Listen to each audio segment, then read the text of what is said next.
"It's Mommy's last Christmas," she cried. Mafia boss heard her wish and changed both their lives. Northbridge was a city of sharp, unforgiving edges, especially in December. It was a place where the winter wind did not just blow but bit down hard, rattling the loose window panes of the tenement buildings that lined the working-class district. Here, the holiday season did not look like the glossy advertisements in the magazines. It looked like strands of cheap, plastic lights strung haphazardly across fire escapes, flickering and dying in the freezing rain. It smelled of exhaust fumes, wet wool, and the greasy, comforting scent of fried onions drifting from cramped apartment kitchens. Yet, if one looked up, past the gray water towers and the tangled power lines, they could see the other Northbridge, downtown. The glass towers of the financial district pierced the low-hanging clouds like needles. In that world, Christmas was golden and warm. It was the soft clinking of crystal glasses and the murmur of polite conversation in places like Russo's, the Italian restaurant that served as the crown jewel of the city's dining scene. But for the people living in the shadow of those towers, the gold was just a distant glimmer, as unreachable as the stars. Emily Carter pulled her coat tighter around her throat as she stepped off the crosstown bus, the slush under her boots seeping through the worn soles. The cold air hit her lungs like shattered glass, triggering a familiar, squeezing ache in the center of her chest. She paused, leaning her shoulder against the graffiti-covered brick of a corner store, and forced herself to breathe shallowly until the spasm passed. She could not afford to stop. She could not afford to be sick. At 28. Emily wore the exhaustion of someone twice her age. Her day had started at 6 a.m. at the hospital reception desk, answering phones and filing paperwork under the harsh fluorescent lights. Now, as the sun went down and the streetlights buzzed to life, her second life began. She pushed through the doors of Sal's Diner, a greasy spoon that sat on the border between the struggling neighborhoods and the industrial district. The heat inside was suffocating, smelling of old coffee and bleach. "You are late, Carter," the manager barked from behind the counter. He was a thick-set man with grease stains on his apron and no patience for excuses. "I know, Sal. The bus was delayed by the snow," Emily said, her voice steady despite the rapid thumping of her heart. "I will make up the time." She did not wait for his response. She moved to the back, swapping her heavy coat for a stained apron. For the next 5 hours, she was a blur of motion. She poured coffee, balanced plates of meatloaf, and smiled at truckers who left $2 tips. Every time she lifted a heavy tray, she felt the strain in her chest, a reminder of the defect she had been born with and had ignored for too long. But every time the pain flared, she thought of Lily, who was 6 years old and believed that magic was real. Lily, who was currently at the neighbor's apartment, waiting for her mother to come home and read her a bedtime story. For Lily, Emily would carry the world, even if her heart gave out under the weight. By the time Emily climbed the 4 flights of stairs to their tiny apartment, it was past midnight. The hallway smelled of boiled cabbage and damp plaster. She unlocked the door quietly, trying not to wake her daughter, but as she stepped into the dim living room, she saw a small shape sitting up on the pull-out sofa. "Mommy?" Lily rubbed her eyes, her hair a tangle of blonde curls. Emily's heart melted, the pain in her chest momentarily forgotten. "Hey, sweetie." "Why are you awake? I was making it ready for Santa," Lily whispered. She pointed to the single window that overlooked the alley. Emily looked. Taped against the drafty glass were 6 paper snowflakes, cut from notebook paper with painstaking care. They were jagged and uneven, but in the glow of the streetlight outside, they looked beautiful. "They are perfect," Emily said, her throat tight. She sat on the edge of the bed and pulled Lily into her arms, burying her face in the child's soft hair. It smelled of cheap strawberry shampoo and innocence. Lily pulled back, her eyes wide and serious. "Mrs. Gable said that if we make the house look pretty, Santa will not skip us this year. Even if we do not have a chimney, he would never skip us," Emily promised, ignoring the knot of anxiety in her stomach. She tucked Lily back in, waiting until the girl's breathing evened out into deep sleep. Then, Emily walked to the small kitchenette. She opened the drawer where she kept the silverware and reached all the way to the back. There, hidden beneath a stack of napkins, were 3 envelopes from the hospital. They were marked urgent in bold red letters. She did not open them. She did not need to. She knew what they said. The co-payments were overdue. The tests showed deterioration. The clock was ticking. She closed the drawer, her hand trembling, and turned off the light. Across the city, in the private back room of Russo's, the air smelled of expensive cigars and aged leather. The noise of the main dining room was muffled here, reduced to a dull hum. Adrian Russo sat at the head of a mahogany table, a glass of dark red wine untouched in front of him. At 35. Adrian had the kind of face that stopped conversations. It was handsome, certainly, with sharp cheekbones and dark, intense eyes. But it was also cold. It was the face of a man who had seen everything the city had to offer, and found most of it wanting. 2 men sat across from him, Marco, older and scarred, and Dante, young and reckless. They were his lieutenants, his family in the only sense that mattered anymore.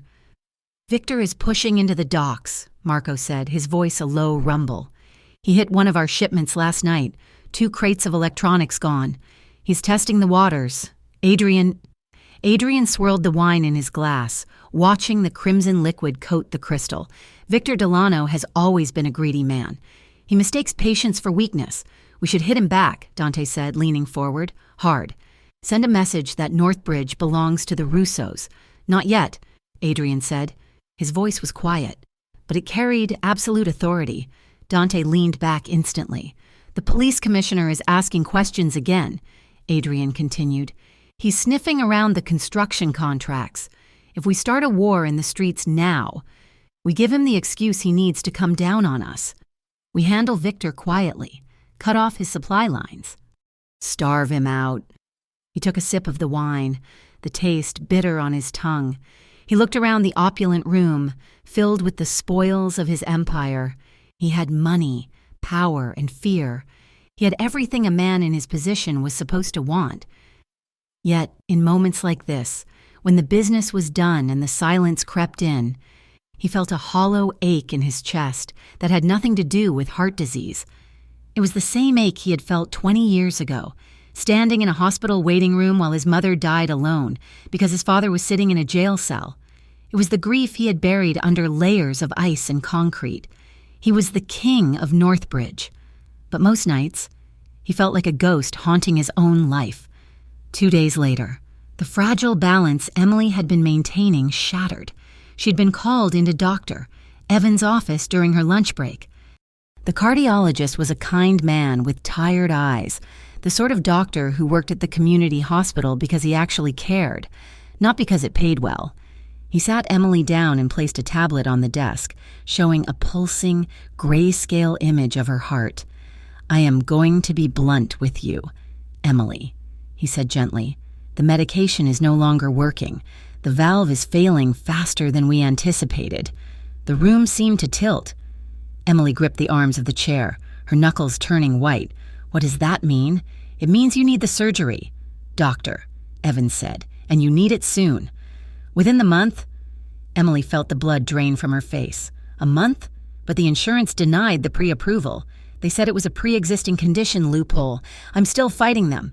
"You do not have time to fight them," the doctor said, his voice heavy with regret. "If we do not operate, the strain on your heart will become critical. One bad episode could be fatal. Fatal." The word hung in the sterile air like smoke. "What are my chances?" Emily whispered. "If I do not get the surgery?" "Doctor." Evans looked down at his hands. Low, very low. "You might not see the spring." Emily walked out of the office in a daze. She moved through the hospital corridors like a sleepwalker, the sounds of paging systems and rolling gurneys muffled by the rushing of blood in her ears. Not see the spring. She would not see Lily turn 7. She would not see her lose her first tooth. She turned a corner and nearly collided with a janitor's cart. She stopped, leaning against the wall to catch her breath, fighting back the tears that threatened to blind her. She did not see Lily sitting on a bench near the nurse's station. Lily had been dropped off by the neighbor after school because the neighbor had a shift, and Emily was supposed to get off in 10 minutes. The little girl was swinging her legs, holding her worn stuffed reindeer, listening. She had heard the doctor talking to a nurse at the station just moments before. That poor woman, the nurse had said, leaving a kid behind at that age. It is a tragedy. Lily did not understand all the words. She did not know what a valve was, but she understood leaving behind. She understood the tone of voice adults used when bad things were happening. That night, the apartment was quiet. The wind howled outside, rattling the window frame where the paper snowflakes fluttered. Emily was sitting at the small kitchen table, staring at a pile of bills. When she felt a small hand on her arm, she jumped, turning to see Lily standing there in her mismatched pajamas, clutching the reindeer. "Mommy?" Lily asked. Her voice was small, trembling. "What is it, baby? Bad dream?" Emily asked, forcing a smile onto her face. Lily shook her head. "Mommy, are you going to disappear?" Emily froze. "What? Like Grandma did," Lily said, her eyes filling with tears. "Grandma went to the hospital and she never came back. Are you going to go away too?" The question tore through Emily's defenses. She pulled Lily onto her lap, wrapping her arms around the small, warm body. She wanted to scream. She wanted to wail against the unfairness of it all. Instead, she smoothed Lily's hair and lied. "No, baby, no. I'm not going anywhere. I am right here. But the nurse said—" Lily began, a sob hitching in her chest. "The nurse was wrong," Emily said fiercely. "Listen to me. I am going to be here for Christmas, and for your birthday, and for 1,000,000 days after that. Okay?" Lily nodded, burying her face in Emily's shoulder. "Okay, Mommy." Emily held her daughter until the girl fell asleep again, rocking her back and forth in the dimly lit kitchen. She made the promise, but as she looked at the urgent letters on the table, she knew she had no idea how to keep it. The following Saturday was the annual Christmas Wish Night at the Liberty Heights Mall. It was a massive event, complete with a 30-foot tree, artificial snow falling from the atrium ceiling, and a professional Santa Claus seated on a velvet throne. The event was advertised as a community celebration, but in reality, it was funded entirely by Adrian Russo. It was a tax write-off, a way to clean a significant amount of cash, and a public relations move to keep the city officials happy. Adrian stood on the second-floor balcony, looking down at the crowd. He wore a long, tailored wool coat over a charcoal suit, his hands in his pockets. Below him, hundreds of families milled about. Children screamed with delight. Music blared from speakers, and the air smelled of cinnamon pretzels. To his left, Marco stood with his arms crossed, scanning the crowd for threats. "We have security at all the entrances." "Boss," Marco said, "it is clean." "Good," Adrian murmured. He did not really care about the festivities. To him, it was just noise.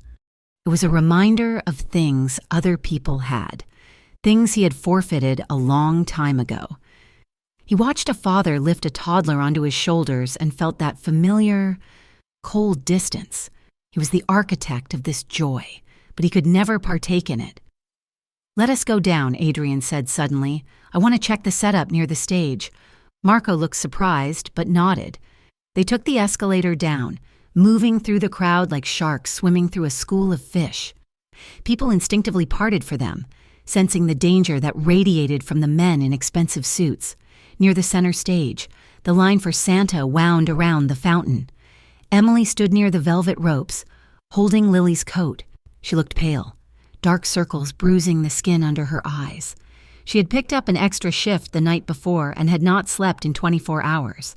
"Go on, Lil," Emily said, giving her daughter a gentle nudge. "It is your turn." Lily stepped up to the platform. She was wearing her best winter coat, a red one that Emily had bought second-hand. It was slightly too big in the shoulders. But Lily loved it because it looked like something a movie star would wear.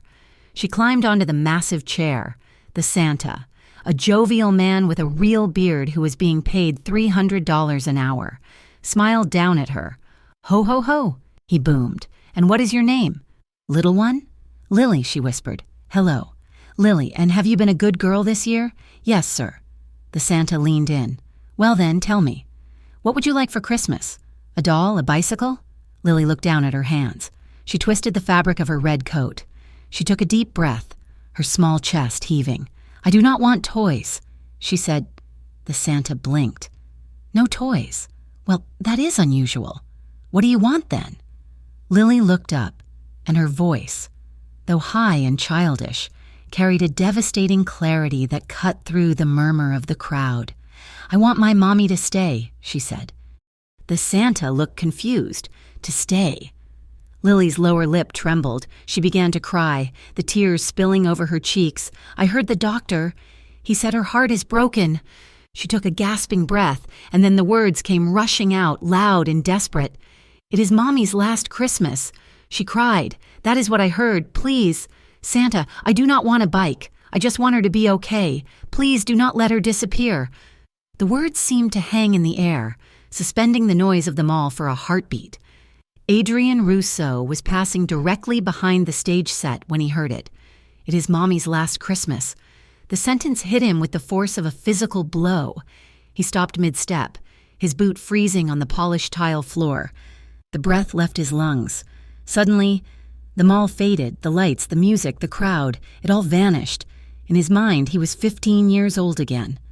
He was standing in a cold, sterile room, smelling antiseptic and fear, listening to his mother whisper that she was sorry she would not see him graduate. He felt the crushing weight of helplessness, the rage at a world that would take the only person who loved him while he stood by, powerless despite all his strength. "Boss?" Marco asked, stepping closer. "You okay?" Adrian did not answer. He turned slowly, his gaze locking onto the scene on the stage. He saw the little girl in the oversized red coat, her face wet with tears. He saw the Santa looking helpless, not knowing what to say, and then he saw the woman. Emily had stepped forward, her face a mask of horror and heartbreak. She rushed onto the platform, ignoring the elf helper who tried to stop her. She scooped Lily up into her arms, pulling the girl's face into her neck. "Shh, baby, shh," Emily whispered, her voice cracking. But in the silence of the immediate area, Adrian heard it clearly. "I am here. I am here." He watched the woman's hands tremble as she stroked the girl's hair. He saw the fraying cuffs of her coat. He saw the way she held the child, as if she were trying to physically shield her from death itself. Adrian stared, his face, usually a mask of stone, cracked. A flicker of raw, unpolished emotion passed through his eyes, shock, recognition, and a sudden, piercing agony of empathy. He knew that look in the woman's eyes. It was the look of someone standing on the edge of a cliff, fighting with everything they had not to fall, solely because someone else needed them to stand. "Find out who they are," Adrian said. His voice was low, rasping, as if he hadn't used it in years.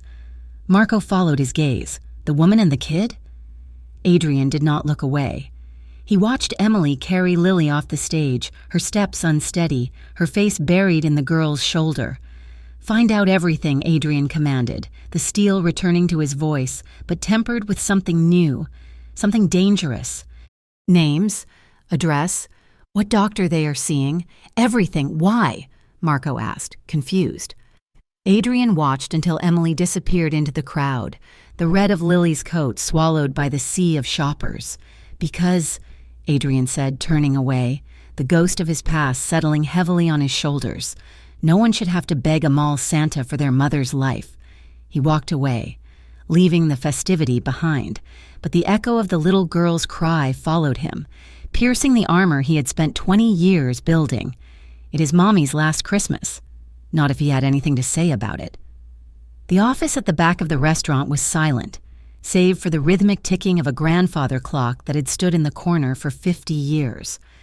Adrian Rousseau sat behind his desk, a sprawling expanse of dark oak that felt more like a barricade than furniture. The memory of the previous night, the girl's tearful plea to a mall Santa, the mother's desperate eyes, still clung to him like smoke from a fire he could not put out.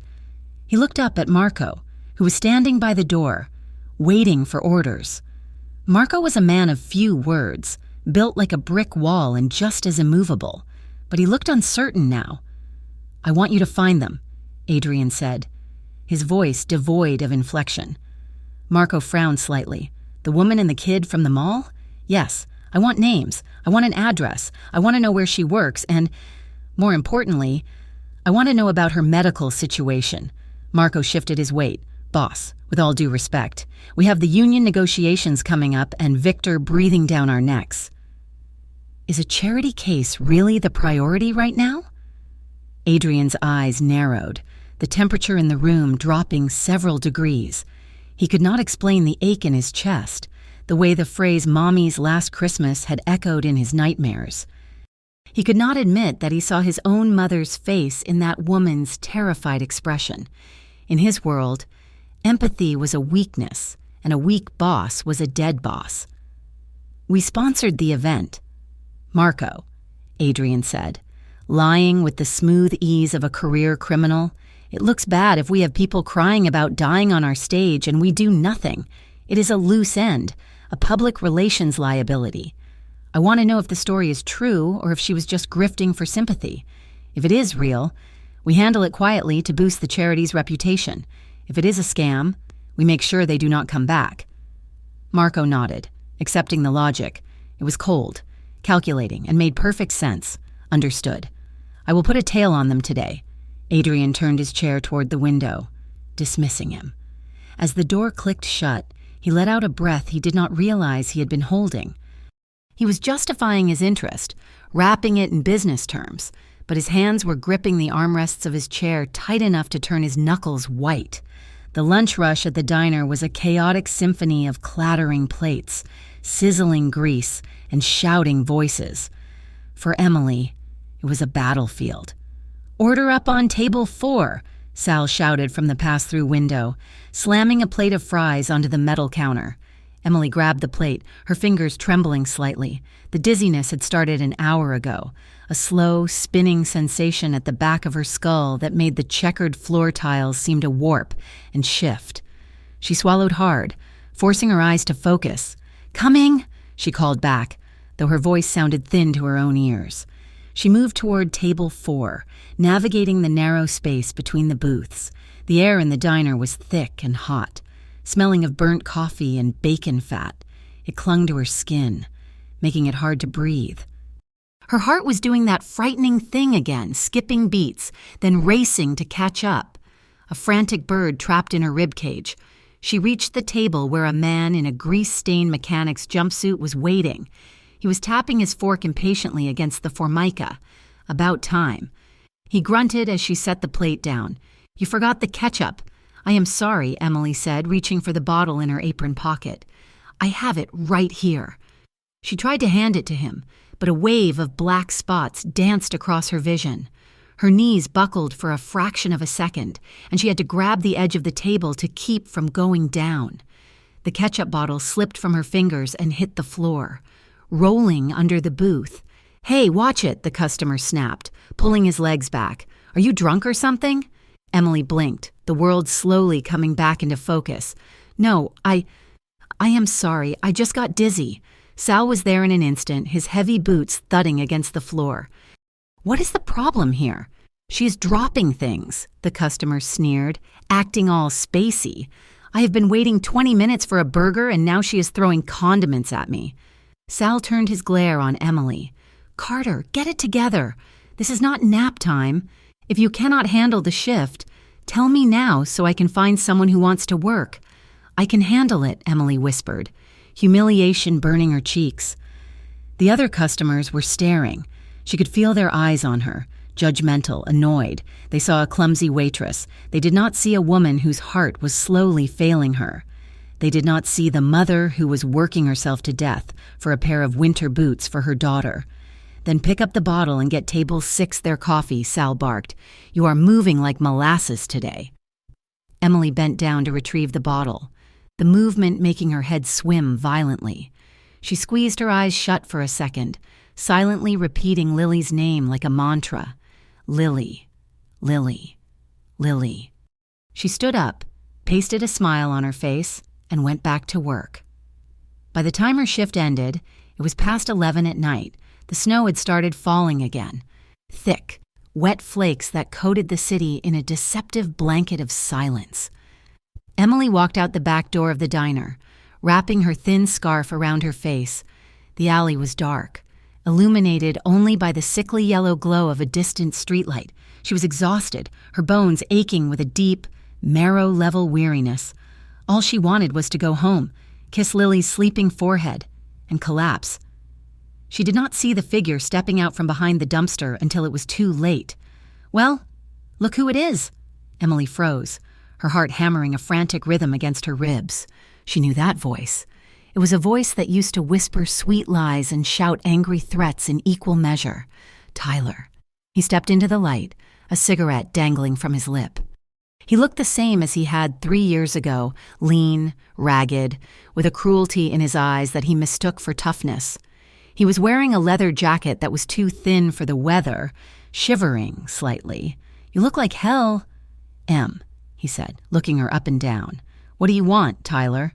Emily asked, clutching her purse strap with both hands. "I do not have any money." He laughed, a harsh, barking sound. "You always say that, but you are working 2 jobs, right? Hospital and the diner. You have got cash. It goes to rent and Lily," she said, her voice rising. "Leave us alone." Tyler took a step closer, crowding her against the brick wall of the diner. He smelled of stale beer and cheap menthols. "Do not talk about my daughter like she is some bill you have to pay. I have rights, you know." "You gave up your rights when you walked out on us," Emily said, surprised by her own boldness. Her fear was there, pulsing in her throat, but beneath it was a fierce, protective anger. "You have not seen her in 2 years. "Yeah. Well, maybe I am ready to be a dad again," Tyler sneered. "Or maybe I think she would be better off with me. I hear you are sick." "Em, sick people cannot take care of kids. If you act too sick to work, maybe I call social services. Tell them you are unfit, unless—" He let the threat hang in the air, rubbing his thumb and forefinger together. "Unless I pay you," Emily finished, disgust curling in her stomach. "Consider it child support in reverse." Tyler grinned. $50. "That is all I need tonight. I do not have it," Emily said firmly. "And if you try to take Lily, I will call the police." Tyler's face darkened. He reached out, grabbing the sleeve of her coat. "Do not threaten me. Emily, you think the cops care about—" Suddenly, bright white headlights swept across the alley entrance, blinding them both. A large black vehicle had turned the corner and slowed to a crawl, the engine purring with a deep, menacing rumble. Tyler flinched, releasing her arm and stepping back, shielding his eyes. "What the—" The vehicle, a massive SUV with tinted windows, did not move on. It stopped right at the mouth of the alley, idling.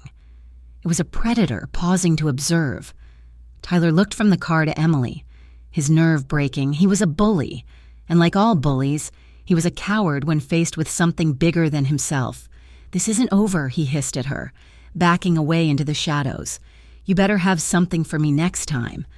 He turned and ran, slipping on the slush as he disappeared toward the main road. Emily slumped against the cold bricks, her legs shaking so hard she thought she might fall. She looked toward the black car, expecting it to be a customer or a lost driver. But as she watched, the car simply sat there for another moment, silent and imposing, before slowly accelerating into the night. Inside the black SUV, the heating was set to 70 degrees, but the atmosphere was glacial. Adrian sat in the back seat, his gaze fixed on the rearview mirror where the image of the terrified woman in the alley was fading. He had seen the way the man had cornered her. He had seen the aggressive tilt of the man's head, the way he had grabbed her coat. Adrian's jaw was tight, a muscle feathering near his ear. His hands were resting on his knees, relaxed, but his fingers were curled inward, ready to make a fist. "Did you get a look at him?" Adrian asked quietly. Dante, who was driving, nodded. Tall, brown hair, leather jacket, looked like a junkie or a low-level hustler. "Find out who he is," Adrian commanded. "I want to know his name and his relationship to her." "You think he is a threat?" Dante asked, glancing back. He put his hands on her. Adrian said, his voice dropping to a register that made Dante grip the steering wheel tighter. No one puts their hands on a woman like that unless they think there are no consequences. I want to be the consequence. The car merged onto the main avenue, leaving the dingy alley behind, but Adrian kept looking back until the diner was out of sight. The next morning, the sun shone weakly through the frosted windows of Emily's apartment. It was a Saturday, which meant Emily had a few precious hours before her shift at the hospital began. She woke to the sound of Lily moving around in the living room, pushing herself up, ignoring the stiffness in her joints. Emily walked out to find Lily kneeling in front of their small plastic Christmas tree. The girl was lifting up the tree skirt, peering behind the wrapped box that contained a pair of socks, the only gift Emily had been able to afford so far. "Mommy?" Lily called out, her voice confused. "What is it, sweetie?" "My letter is gone," Lily said, looking up with wide, hopeful eyes. Emily frowned. "What letter?" "The list. The one for Santa. I put it right here under the branch like you said, so the elves could see it." Emily's stomach dropped. She remembered seeing the folded piece of notebook paper there last night. She knelt beside her daughter, checking the floor. Maybe it fell? She moved the tree skirt, checked under the rug, even looked near the radiator. The note was nowhere. Panic flared in her chest. Had Tyler followed her home? Had he broken in while they slept? She glanced at the door.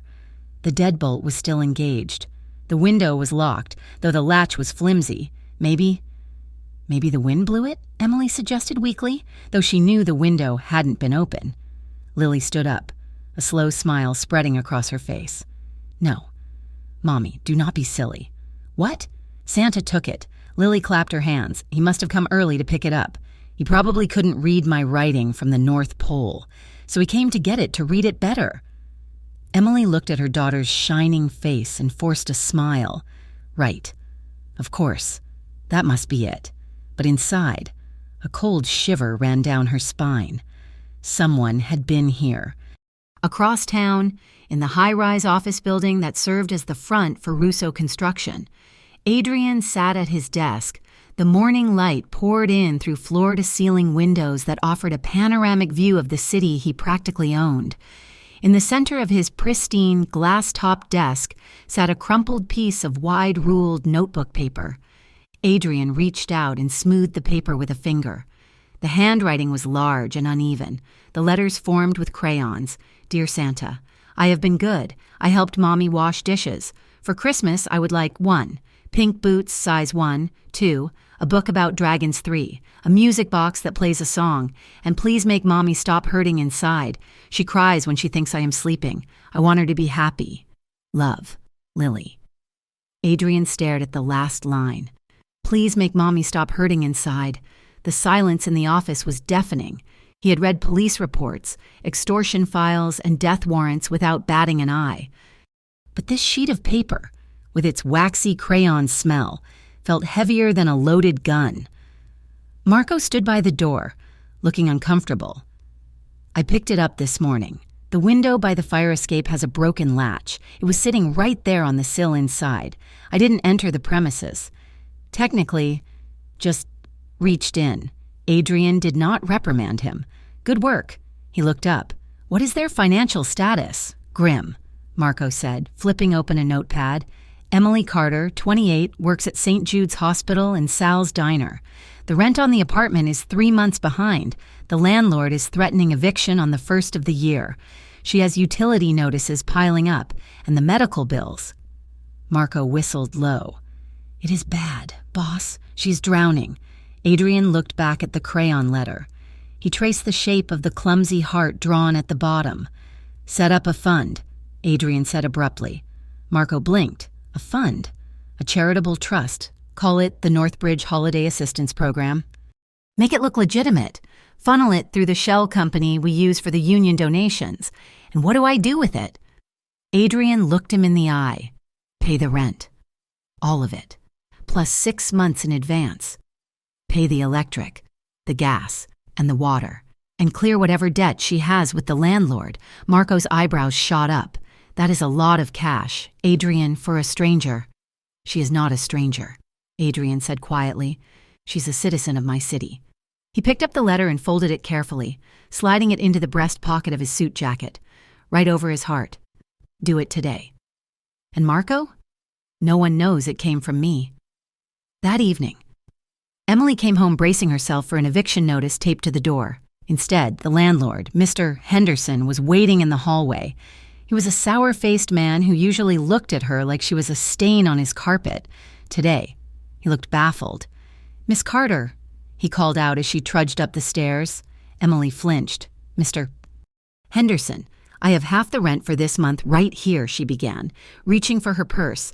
"I promise I will have the rest by—" "Put your money away," he grunted, waving a hand. "It is taken care of."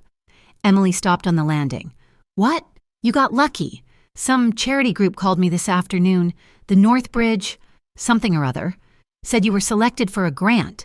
They wired the money an hour ago. You are paid up through June." The world seemed to tilt on its axis. Emily grabbed the banister to steady herself. "Paid up through June? That is what I said." He shook his head, looking suspicious. "I never heard of them. But the check cleared, so Merry Christmas, I guess." He turned and shuffled away down the hall. Emily stood there, frozen.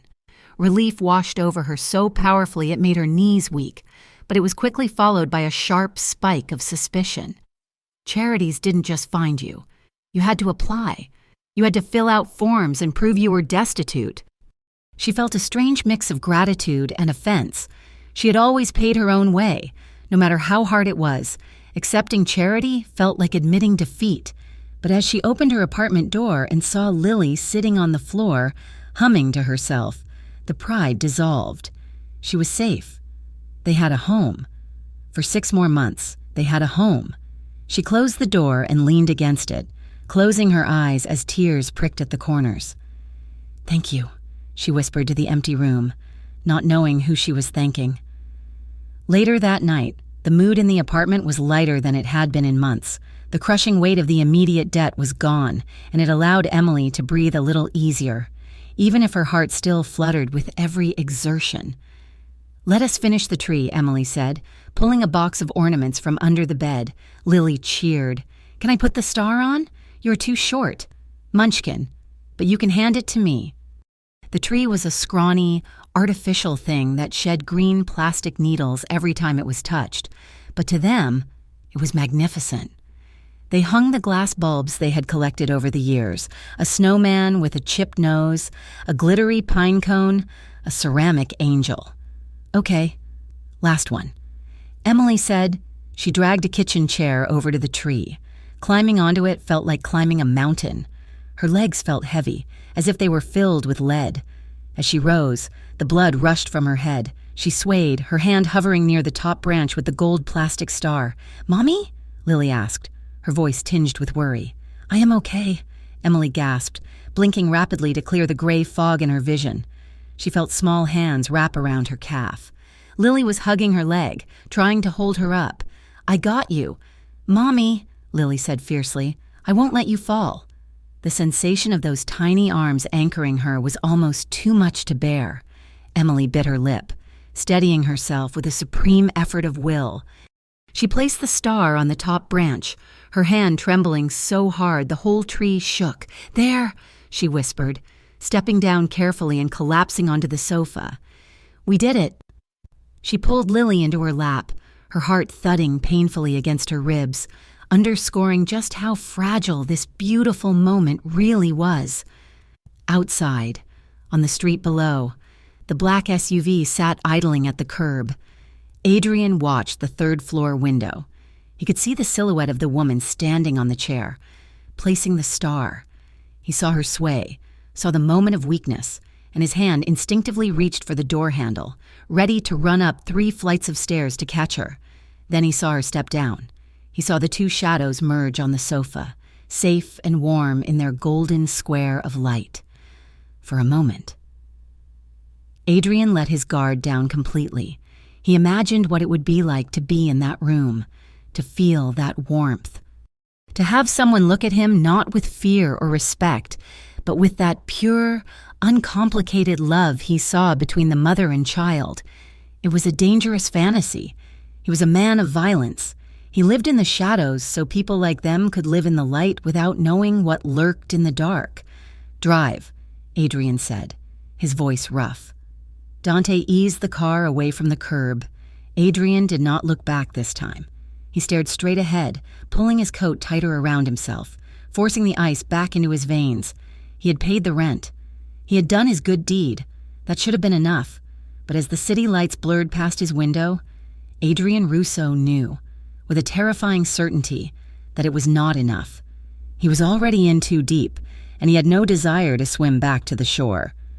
The fluorescent lights of the hospital break room hummed with a low, irritating buzz that usually gave Emily a headache by noon. Today, however, she barely heard them.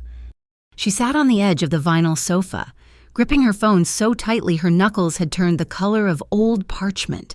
She replayed the voicemail for the third time. "Miss Carter, this is billing services. We are calling to inform you that a significant payment has been posted to your account regarding your upcoming surgical consults and pre-procedure holding fees. The balance has been cleared by an anonymous donor. Please contact us to schedule your pre-op blood work. It had to be a mistake. Things like this did not happen to people like her. In Emily's world, the phone only rang when she owed money, not when someone had paid it." She stood up, her legs feeling unsteady, and walked down the corridor to the social services office. Mrs. Higgins, a woman with kind eyes and a desk buried under mountains of paperwork, looked up as Emily entered. "Mrs. Higgins, there has been a mistake," Emily said, her voice trembling. "Billing called me. They said someone paid the deposit for the surgery, but I did not apply for any new grants. I do not have that kind of money." Mrs. Higgins took off her reading glasses and smiled softly. "It is not a mistake. Emily, I verified it this morning. The donation was made through a blind trust. It is legitimate." "But who?" Emily asked, her mind racing. She felt a wave of nausea. Was it Tyler? No.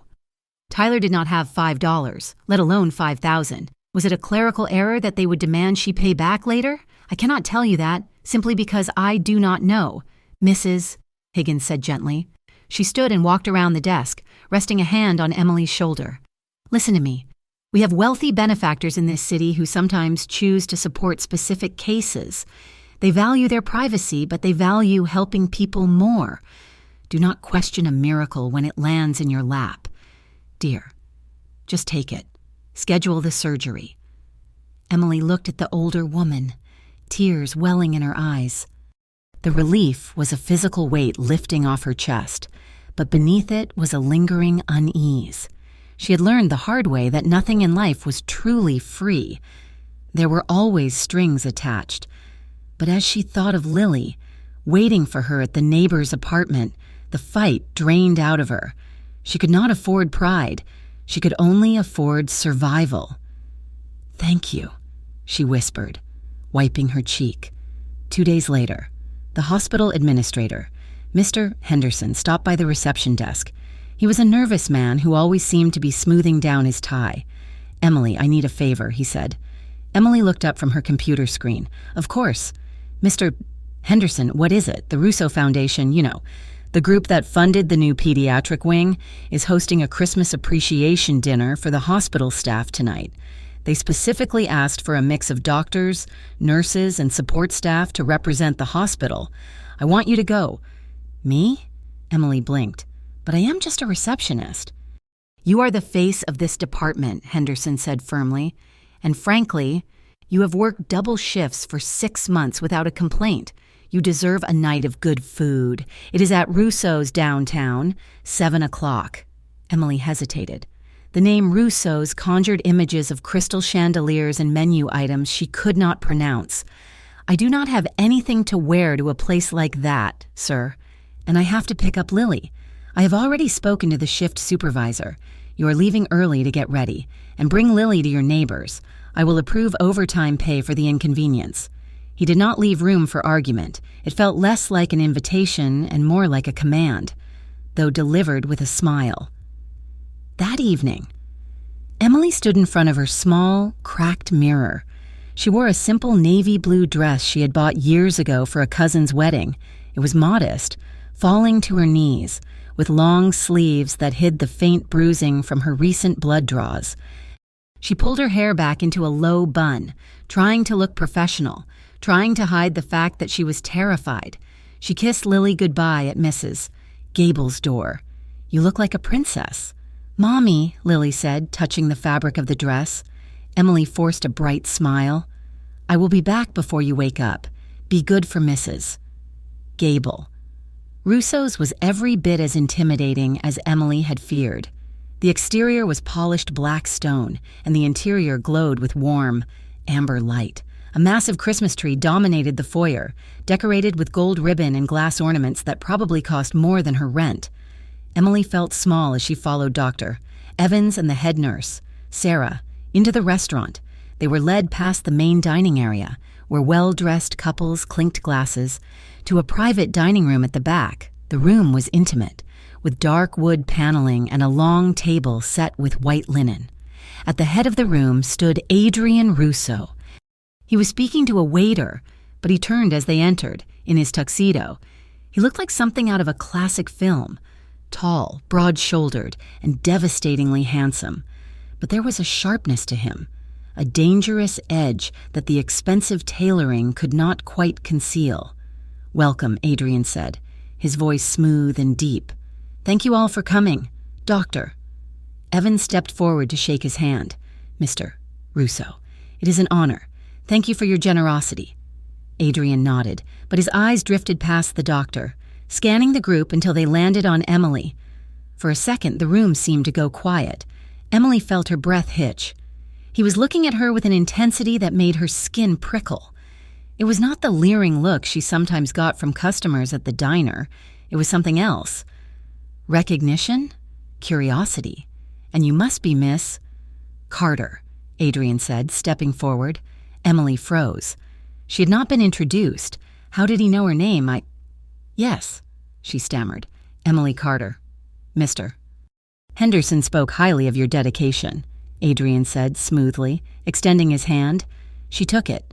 His hand was large and warm, his grip firm but careful, as if he knew she was made of glass. When their skin touched, a strange jolt of electricity ran up her arm, settling in the pit of her stomach. She pulled her hand away quickly, flushing. "Please, sit," Adrian said, gesturing to the table. The dinner was an elegant affair.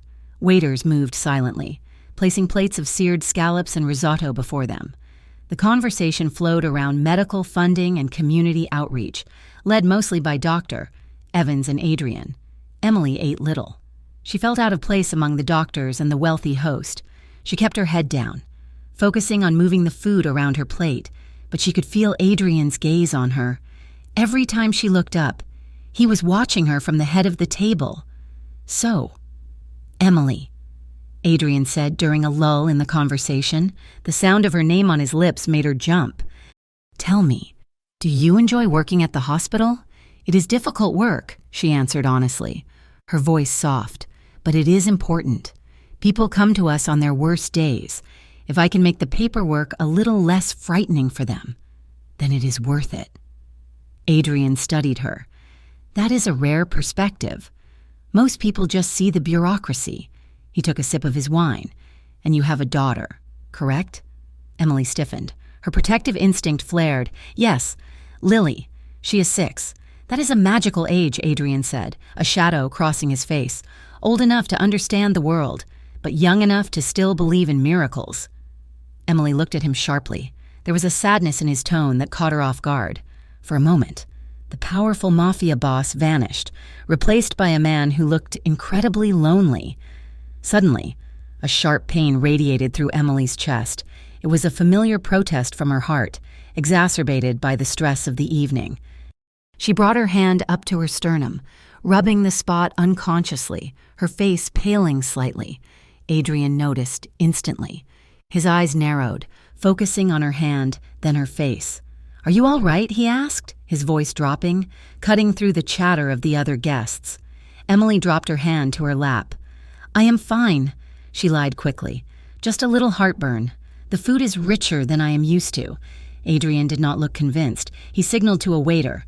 "Bring a glass of water, no ice, and turn up the thermostat in here. It is too drafty." The authority in his voice was absolute. The waiter scrambled to obey. Emily took the water with a trembling hand, avoiding Adrian's eyes. She felt exposed, as if he could see right through her navy dress to the scarred, failing heart beneath. By the time the dinner ended, the weather had turned. What had started as a light flurry was now a full-blown Northbridge blizzard.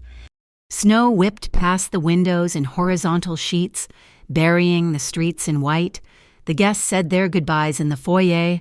Doctor Evans and Sarah had driven together and hurried off to their car in the parking garage. Emily, however, pulled out her phone to call a rideshare. She stared at the screen in dismay. No cars available due to severe weather. She tried another app.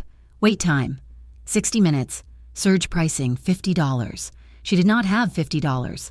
Panic began to rise in her throat. She could not wait an hour. Lily would be worried, and standing in the foyer of this expensive restaurant, she felt like an intruder who had overstayed her welcome. She pushed through the heavy, revolving doors, stepping out onto the sidewalk to see if she could flag down a taxi. The cold hit her like a physical slap. The wind was brutal, cutting through her thin coat. Emily huddled against the brick wall, shivering violently. The cold air triggered her lungs, and she began to cough, a deep, hacking cough that rattled her chest and made her vision swim. She pressed a hand to her mouth, trying to breathe, but the icy air felt like needles. A heavy metal door clicked open behind her. Emily. She turned. Adrian was standing there. He had not put on a coat yet, standing in his suit amidst the swirling snow, looking impervious to the cold. "Mr. Russo," she gasped, trying to suppress the cough. "I am just waiting for a ride. There are no rides tonight," he said, stepping closer. "Look at the street. It is empty. I will find one," she insisted, though her teeth were chattering. "You are freezing," he said, his voice rough, "and you are coughing. Get in the car." He gestured to the curb, where the massive black SUV she had seen in the alleyway was idling. The sight of it triggered a vague memory, but she was too cold to place it. "I cannot," she said, backing away. "I do not want to impose." "It is not a request," Adrian said. He moved with sudden speed, closing the distance between them. He took off his suit jacket and draped it over her shoulders. The silk lining was warm from his body, and the scent of him, cedarwood, expensive tobacco, and rain enveloped her. "My driver will take you home. Please, do not argue. Think of your daughter. She needs you to get home in one piece." The mention of Lily broke her resolve. She looked at the warm car, then at Adrian's dark, insistent eyes. "Okay," she whispered. "Thank you." The inside of the SUV was like a sanctuary. The leather seats were heated, and the air was still and quiet. Dante was in the driver's seat, staring straight ahead. "We need to pick up my daughter first," Emily said apologetically as she buckled her seatbelt. "She's at the neighbor's, just a few blocks from my apartment. We will go wherever you need," Adrian said. He was sitting beside her, close enough that she could feel the heat radiating from his arm, though they were not touching. The ride to Mrs.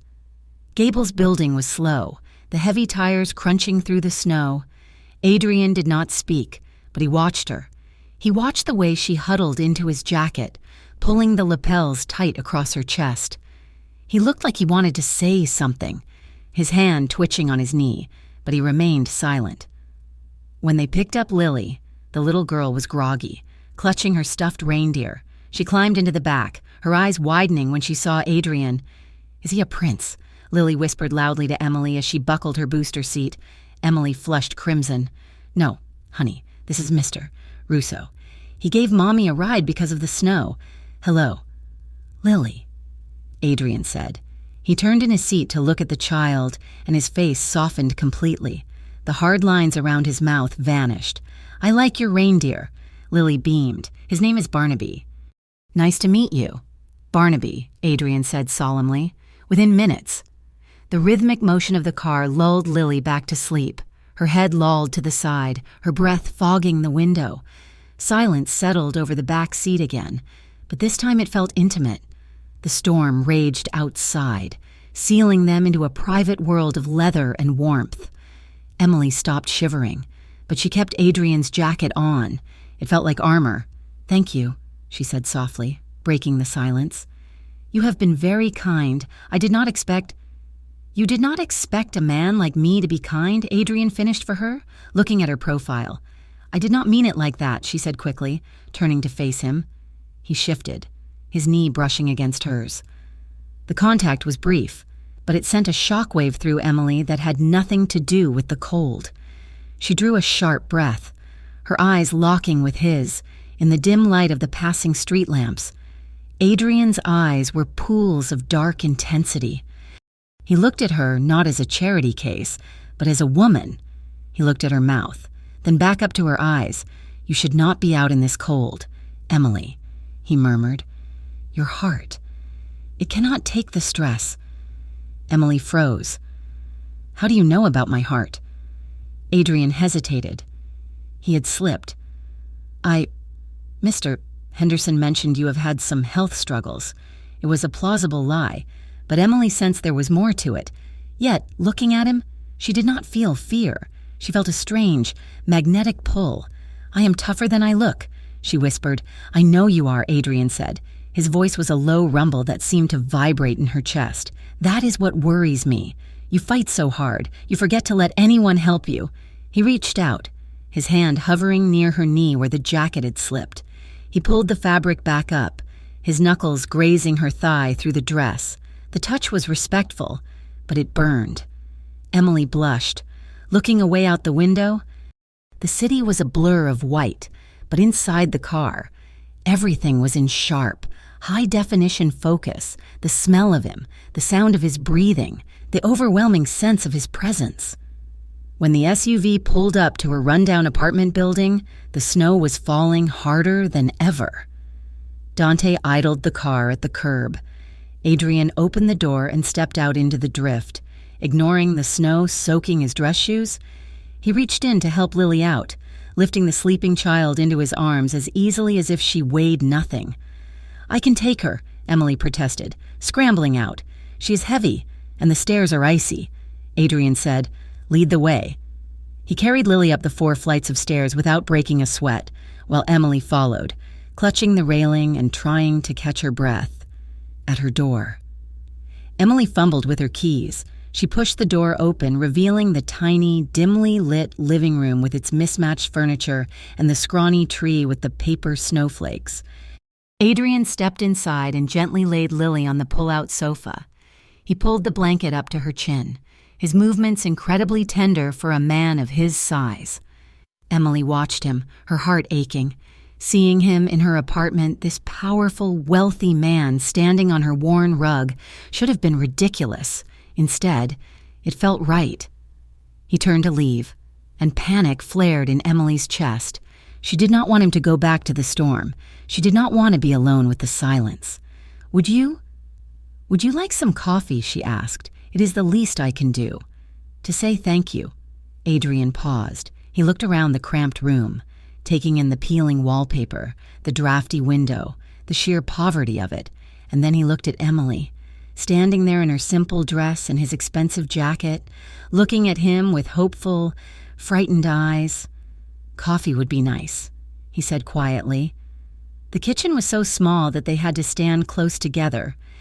Emily busied herself with the old coffee pot, her hands shaking as she spooned the grounds. She could feel Adrian standing right behind her, leaning against the counter. The apartment was cold, but the kitchen felt hot. "Do you take milk or sugar?" Emily asked, her voice tight. "Black is fine," Adrian said. She turned to hand him the mug. He was closer than she realized. She had to tilt her head back to look at him. His eyes were searching her face, tracing the line of her jaw, the curve of her neck. He reached out, his hand moving slowly, and tucked a loose strand of hair behind her ear. His fingers lingered on her cheek. His skin was rough, calloused, a stark contrast to the softness of her face. "You have beautiful eyes, Emily," he whispered. Emily's breath caught in her throat. She stood paralyzed, the mug of coffee trembling in her hand. She should pull away. She should tell him to leave. He was dangerous. Every instinct she had told her that. But his touch was so gentle, so grounding. I do not, she stammered, unable to form a coherent sentence. Adrian stepped closer, crowding her against the counter. He did not touch her body, but his presence surrounded her. He lowered his head, his gaze dropping to her lips. For a moment, time stopped. The snow against the window, the hum of the refrigerator, it all faded. There was only the heat of his body and the terrifying, wonderful possibility of his kiss. Emily's lips parted. She leaned in, just an inch. "Mommy?" The sleepy voice shattered the moment like glass. Adrian pulled back instantly, the spell breaking. Emily nearly dropped the mug, splashing hot coffee onto her hand. She hissed in pain, setting the mug down on the counter. "I am here, baby," Emily called out, her voice shaky. She looked at Adrian. His eyes were dark, his chest rising and falling rapidly. He looked like a man who had just stepped back from a precipice. "I should go," he said, his voice rough. Emily nodded, clutching her burned hand. Yes, it is late." He walked to the door, stopping with his hand on the knob. "Lock the door after me." "Emily," he commanded, looking back at her one last time.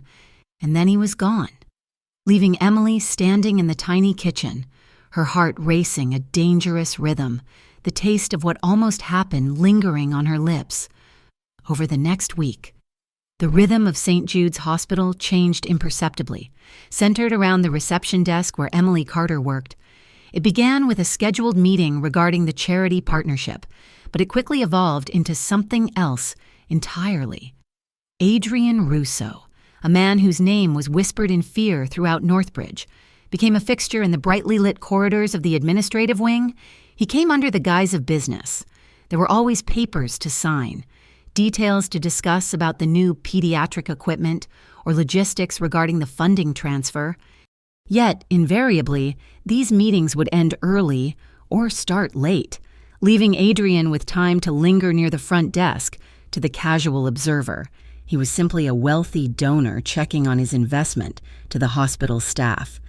He was an enigma. The nurses whispered behind their charts, their eyes darting from the formidable man in the $2,000 suit to the quiet receptionist with the tired smile. "Is that Adrian Russo?" "Sarah, the head nurse," hissed to Emily one afternoon as Adrian walked toward the elevators. "The guy who owns half the city? He's just here for the charity."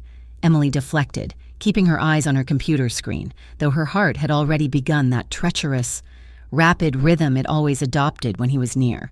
"He's been here 4 times this week." "Emily," Sarah said, raising an eyebrow, "and he does not look at the equipment. He looks at you." Emily tried to ignore the rumors, but she could not ignore the man himself. Adrian had a way of occupying space that made everything else fade into the background. When he approached her desk, the noise of the waiting room seemed to dampen. "Good afternoon, Emily," he would say, his voice a low baritone that vibrated through the plexiglass barrier. "Mr. Russo," she would reply, trying to maintain her professional mask. "Are you here to see Mr. Henderson again eventually? But first, I wanted to know if you managed to get any sleep last night. You look pale." The observations were always sharp, bordering on intrusive, yet delivered with such genuine concern that Emily found herself disarmed. He would lean against the high counter, looking out of place among the sick and the weary, and make dry, cynical comments about the hospital coffee or the bureaucracy that made her laugh despite herself. For those few minutes, Emily felt a strange sense of safety. It was illogical. She knew who he was. She knew that the hands resting on her counter had likely done terrible things, but when his dark eyes were fixed on her, she felt shielded. She found herself waiting for the sound of his heavy footsteps, looking up every time the automatic doors slid open, hoping to catch a glimpse of his dark coat. However, the bubble of safety Adrian provided was fragile, existing only within the hospital walls. Outside, the reality of her life was waiting to close in. It was a Tuesday night when the illusion shattered. Emily had clocked out late, her body aching with a bone-deep fatigue. The winter air was biting, carrying the scent of impending snow. She pulled her scarf tight around her neck and hurried toward her apartment building, her head down against the wind. She was 10 feet from the entrance when a shadow detached itself from the alcove. "You have got some nerve, Emily gasped, stumbling back. Tyler stepped into the pool of yellow light cast by the street lamp.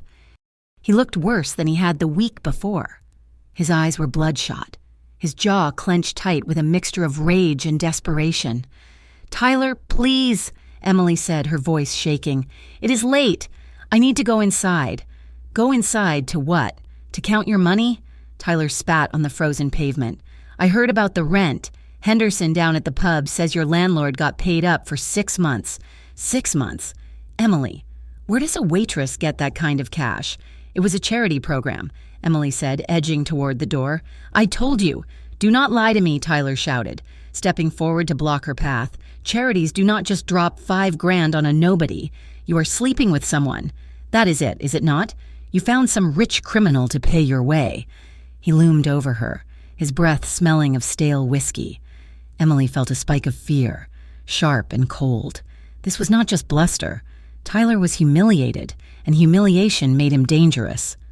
"Get out of my way, Tyler," she said, trying to summon the courage she showed for Lily. "Or what? You will call your boyfriend?" Tyler sneered. He reached out and grabbed her upper arm, his fingers digging into the flesh through her coat. "You are disgusting. You play the saint, the sick mother, but you are just selling yourself to the highest bidder." "Let go of me," Emily cried out, trying to wrench her arm free.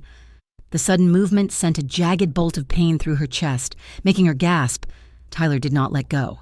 He shoved her backward, slamming her shoulders against the rough brick wall of the building. "You owe me, Emily.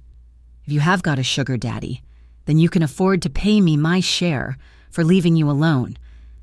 Emily squeezed her eyes shut, bracing for a hit, her heart hammering dangerously against her ribs. Then, a voice cut through the night. It was not loud. It was not a shout. It was a low, deadly rumble that carried more threat than a scream ever could. "Let her go!" Tyler froze. He turned his head, his grip on Emily's arm loosening slightly but not releasing. Adrian stood on the sidewalk, a few yards away. He was alone. He stood perfectly still, his hands at his sides, but the air around him seemed to crackle with violence. He looked like a wolf that had just decided to kill. "Who the hell are you?" Tyler barked, trying to maintain his bravado. "This is family business, pal. Walk away," I said, Adrian repeated, taking a slow, deliberate step forward. "Let her go, or I will break the hand that is touching her." Tyler sneered. But as Adrian stepped into the light, recognition dawned on the younger man's face. He saw the sharp, cold features. He saw the expensive coat. He saw the eyes that held absolutely no mercy. Every low-level hustler in Northbridge knew Adrian Russo's face. It was the face of the man who owned the streets they tried to scrape a living from. "Russo," Tyler whispered, the color draining from his face. Adrian did not stop moving until he was mere inches from them. He did not look at Tyler. He looked at Emily, his gaze sweeping over her face, checking for blood. "Did he hurt you?" Adrian asked her, his voice deceptively soft. Emily shook her head, unable to speak, her breath coming in short, terrified gasps. Adrian turned his attention to Tyler. He moved with a speed that blurred in the dim light, his hand shooting out to grip Tyler's wrist, the one holding Emily. He squeezed. Tyler yelped, his knees buckling as the pressure on his joint became excruciating. He let go of Emily instantly, scrambling back. "You are never going to come near this building again," Adrian said. He did not shout. He spoke as if he were stating a fact about the weather. "You are never going to speak to her. You are never going to look at her. If I hear that you have even walked on this street, I will have you buried under the foundation of my next skyscraper. Do you understand?" Tyler clutched his wrist, backing away, his eyes wide with terror. But even in his fear, a spark of malicious spite remained. He looked from Adrian to Emily, a twisted sneer forming on his lips. "I was right," he spat, retreating toward the darkness. "You are sleeping with him? You are letting a monster like that near my daughter? You are ruining Lily. Emily, you are dragging her into hell with you." He turned and ran, disappearing into the shadows of the alleyway, leaving his poison hanging in the cold air. The silence that followed was heavy and suffocating. Emily stood pressed against the brick wall, her chest heaving. The adrenaline that had sustained her during the confrontation drained away, leaving her knees weak and her hands shaking violently. She slid down the wall, a sob tearing from her throat. Emily. Adrian was there instantly. He knelt in the snow, ignoring the slush soaking into his tailored trousers. He reached out, his hands hovering, unsure if she would welcome his touch. "He is right," Emily choked out, burying her face in her hands. "He is right. I am bringing danger to her. I am so scared." Adrian gently took her wrists, pulling her hands away from her face so he could look at her. His expression was open, stripped of its usual guarded mask. It was raw with concern. "He is wrong," Adrian said firmly. "He's a coward and a liar. Look at me." Emily lifted her tear-filled eyes. "Let me see your arm," he said gently. She held out her arm. Adrian pushed up the sleeve of her coat, then the sleeve of her cardigan. On the pale skin of her upper arm, red marks were already beginning to darken into bruises where Tyler's fingers had dug in. Adrian's jaw tightened until a muscle feathering in his cheek jumped. His eyes darkened with a fury so profound it made the air around them feel cold. But his touch remained incredibly light. He traced the skin around the marks with his thumb, as if he could wipe them away. "I should have killed him," Adrian whispered, more to himself than to her. "No," Emily gasped, gripping his hand. "No violence. Please. Not in front of Lily's home." Adrian took a deep breath, forcing the rage back down. Locking it away behind steel walls, he looked back at Emily, his gaze softening. "Come inside," he said. "You are freezing." He helped her up, keeping a steadying arm around her waist as he guided her into the building. They moved through the lobby and up the stairs in silence, the weight of what had just happened pressing down on them both. Inside the apartment, the air was warm and smelled of cinnamon and old paper. Lily was at a sleepover with Mrs. Gable's granddaughter down the hall, so the apartment was empty and quiet. Emily sat on the edge of the worn, sagging couch. She was still trembling, the aftershocks of fear racking her small frame.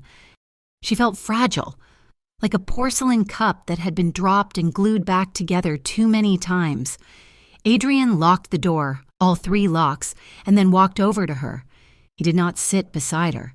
Instead, he knelt on the floor in front of her, placing himself lower than her.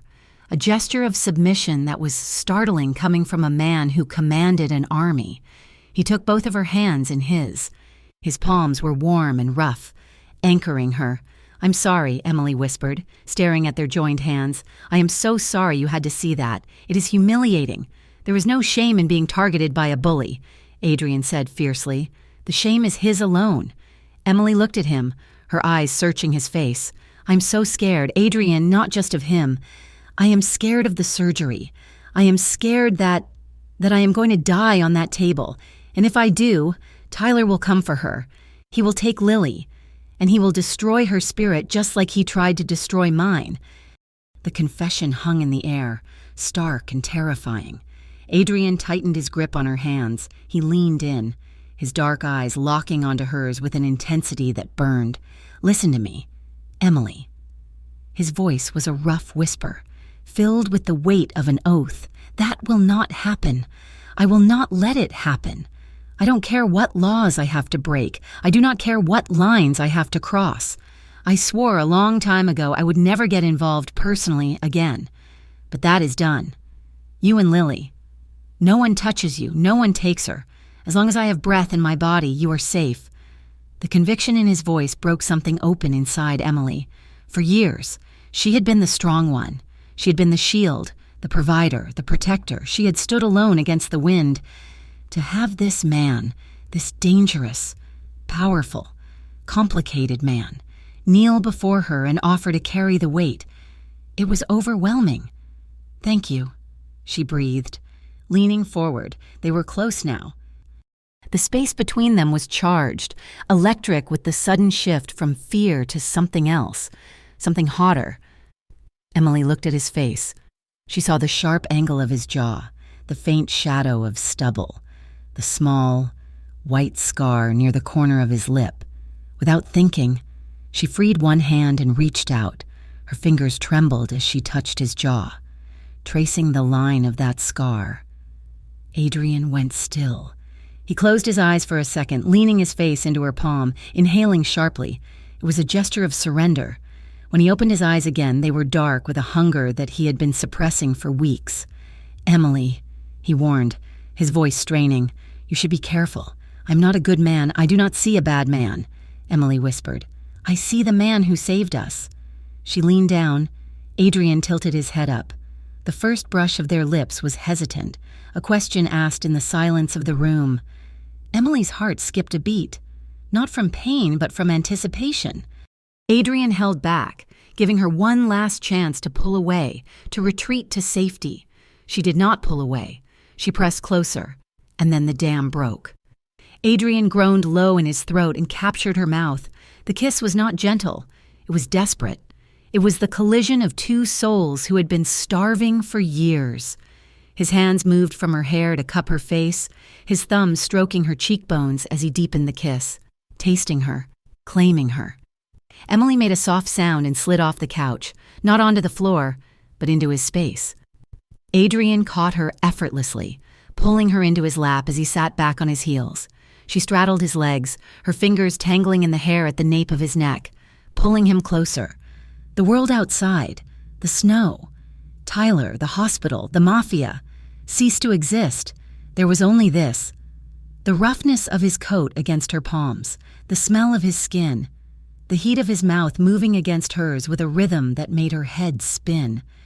Adrian's arm wrapped around her waist, pulling her flush against his chest. His other hand slid up her back, pressing between her shoulder blades, holding her together.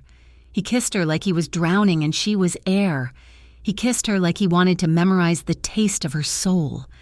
Emily clung to him, feeling a wild, reckless fire ignite in her veins. For the first time in years, she did not feel sick. She felt alive. She felt wanted.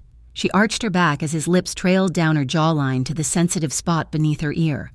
Her hands gripped the lapels of his jacket, bunching the expensive fabric. "Adrian." She gasped, her voice unrecognizable. He murmured her name against her skin, his hand pressing firmly against the small of her back, anchoring her to him. Then, suddenly, reality intruded. As Emily shifted, a sharp, piercing pain shot through the center of her chest. It was a physical reminder of her frailty, a jagged shard of glass in the middle of the fire. She gasped, her body seizing up. She pulled back abruptly, her hand flying to her sternum, her breath coming in shallow, pained wheezes. Adrian stopped instantly. The passion vanished from his eyes, replaced by a stark, terrifying panic. He gripped her shoulders, holding her steady but creating distance. "Emily? What is it? Did I hurt you?" His voice was ragged, laced with horror. He looked at her as if he had just broken something priceless. "No," she gasped, squeezing her eyes shut until the spasm passed. "No, just my heart. It happens when my heart rate gets too high." Adrian went pale. He carefully helped her shift so she was sitting back on the couch, supporting her weight until she was settled. He knelt before her again, but this time his hands were shaking slightly. "I am sorry," he said, his voice thick with guilt. "I should not have. I lost control. I could have killed you." Emily shook her head, her breathing slowly returning to normal. She reached out and took his hand again. "You did not hurt me. Adrian, you made me feel alive." She looked at him, her eyes wide and vulnerable in the dim light. "I have not let anyone close to me since Lily was born," she confessed quietly. "I was too afraid, too tired. I thought that part of my life was over." Adrian looked down at their joined hands. He ran his thumb over her knuckles. "I have not let anyone close since my mother died," he admitted, his voice rough. "I convinced myself that love was a weakness, that if I cared about nothing, I could lose nothing." He looked up, meeting her gaze. The desire was still there, simmering beneath the concern, but now it was tempered with a profound, terrifying connection. "But I was wrong," he said. They sat there for a long time, side by side in the quiet apartment. Her shoulder rested against his. His hand held hers. They did not kiss again. They did not need to. They both knew that the line had been crossed. They had stepped out of their separate, lonely worlds and into something new, something dangerous, and something undeniably real. And as Adrian sat there, listening to the wind howl outside, he knew with absolute certainty that he would burn the entire city to the ground before he let anything happen to the woman sitting beside him. The days leading up to Christmas were usually a time of celebration in Northbridge, but for Adrian Russo, they were a countdown ticking toward a terrifying 0. With Emily's surgery scheduled for Christmas Eve, Adrian had thrown the full weight of his resources into ensuring her survival. He was no longer operating with the subtle precision of a businessman. He was moving with the desperate force of a man trying to outrun fate. He had flown in a cardiac specialist from Zurich, a man whose hands were rumored to be insured for $10 million. He had arranged for the entire surgical wing of St. Jude's to be upgraded with state-of-the-art monitoring equipment, ostensibly a donation from the Russo Foundation, but in reality, a bespoke safety net for one woman. However, in the underworld, large movements of money never went unnoticed. In the back of a smoky billiards hall on the south side of the city, Victor Delano watched the digital trail of Adrian's expenditures with the eyes of a circling shark. Victor was a man who saw the world only in terms of leverage and weakness. "He's bleeding cash," Victor said, tossing a folder onto the green felt of the pool table. $500,000 transferred to a medical supply firm, another $200,000 to a travel agency for private charters. "What is he doing?" "Laundering." His second-in-command shook his head. "It does not look like laundering, boss. The money is not coming back. He's spending it." "Spending it on what?" Victor growled, chalking his cue stick. "Russo does not do charity unless it buys him a judge or a politician. Dig deeper. Find out who is on the receiving end of all this goodwill." While Victor hunted for a weakness, the walls were also closing in from the side of the law. The sudden influx of activity around the hospital had flagged the attention of the Organized Crime Division. Unmarked sedans began parking across the street from Russo Construction, and detectives were asking questions at the docks where Adrian's legitimate shipments came in Adrian's office. The atmosphere was toxic with tension. "You need to pull back." "Adrian," Marco said, his voice laced with urgent frustration. He paced the length of the Persian rug, gesturing to the window. "We have 3 detectives sitting on us right now. The heat is too high. If you make one wrong move with these funds, they will freeze our accounts. The organization cannot take that hit." "I do not care about the accounts," Adrian said. He was standing by the window, staring out at the gray skyline, his hands clasped behind his back. "You should care," Dante snapped. Stepping forward, "We are on the brink of a war with Victor, and the police are looking for a reason to kick down the doors, and you are focused on what? Some girl and her kid?" Adrian turned slowly. His face was a mask of cold fury, but his eyes burned with a dangerous warning. "Be very careful how you finish that sentence. Dante, she is a liability, boss." Dante pressed, though he took a step back. "We all see it. You are distracted. You are leaving yourself open. She is not a liability," Adrian said, his voice low and hard. "She is the point." He walked back to his desk and sat down, signaling that the discussion was over. "Ensure the transfer to the anesthesiologist clears by noon, and double the security detail around the hospital. If I see a single strange car near the entrance, I want to know about it." Marco and Dante exchanged a look, a mixture of fear and resignation, before walking out. They knew their boss. They knew that once Adrian Russo decided on a course of action, he would walk through fire to see it done. But they also knew that fire usually burned everyone standing close to it. That evening, the tension bled into the sanctuary of Emily's apartment. Emily was packing a small bag for the hospital. Her hands were shaking as she folded Lily's pajamas. The surgery was less than 48 hours away. The fear of the procedure was a constant, high-pitched hum in her mind. But tonight, it was compounded by something else. She had seen the black car following them when they went to the pharmacy. She had seen the way Adrian's driver kept his hand near his jacket pocket. She had seen the tightness around Adrian's eyes, the way he scanned every room before letting them enter. When Adrian arrived that night, bringing dinner from the Italian restaurant, Emily could not hold it in any longer. "Adrian, we need to talk," she said, leaving the food unpacked on the kitchen table. He stopped, sensing the shift in her mood. "What is it? Do you feel pain?" "No, not my heart," she said, wringing her hands. It is everything else. The car's outside, the way your men look at me, the way you look at the door every time a noise happens in the hallway." Adrian sighed, running a hand through his dark hair. "It is just precaution. Emily, I told you, I am keeping you safe." "But safe from what?" Emily demanded, her voice rising.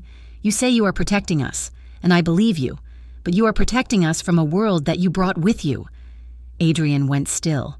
He looked at her, his expression unreadable. "I cannot let Lily be dragged into this. Adrian," she continued, tears pricking her eyes, "I cannot let her grow up wondering if the car driving past is going to hurt her. She is 6 years old. She draws pictures of snowflakes and reindeer. She should not have to know what a bodyguard is." Adrian stepped closer, his presence filling the small kitchen. "You think I do not know that? Then why are you here?" she asked, the question tearing out of her. "Why are you risking everything for us? I am just a waitress. Because you are the only thing that is real."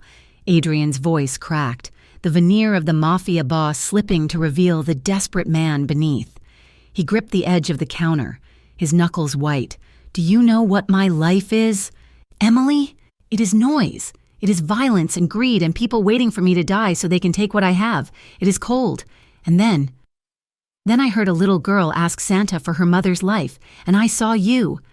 He looked at her, his dark eyes blazing with intensity. "I saw someone fighting for something other than money. I saw love, real terrifying love, and I realized that I have nothing. I have a tower of money in a city that fears me, and I have absolutely nothing." Emily stared at him, stunned by the raw confession. "I am considering it." "Emily," he whispered. "Considering what?"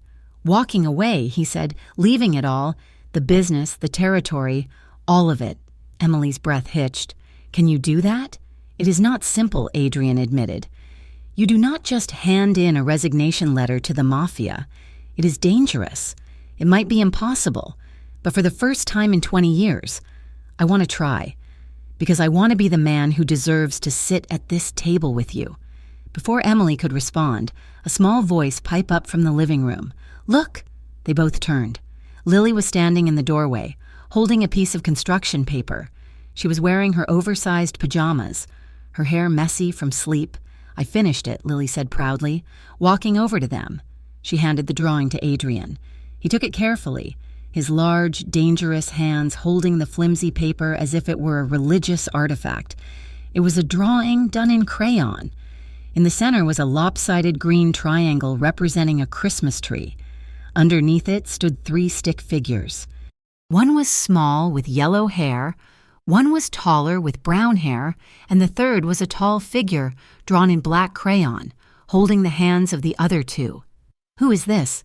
Adrian asked, his voice thick, pointing to the black figure. "That is you," Lily said matter-of-factly. "You are really tall, and you are holding us so the wind does not blow us away." She pointed to the scribbled title at the top of the page. It said, "Our Family." The innocence of the image cut through the tension in the room like a knife. It stripped away the arguments, the fear, and the complex reality of their situation. To Lily, it was simple. He was the tall man who held them against the wind. Emily let out a soft sob, covering her mouth with her hand. Adrian stared at the drawing for a long time.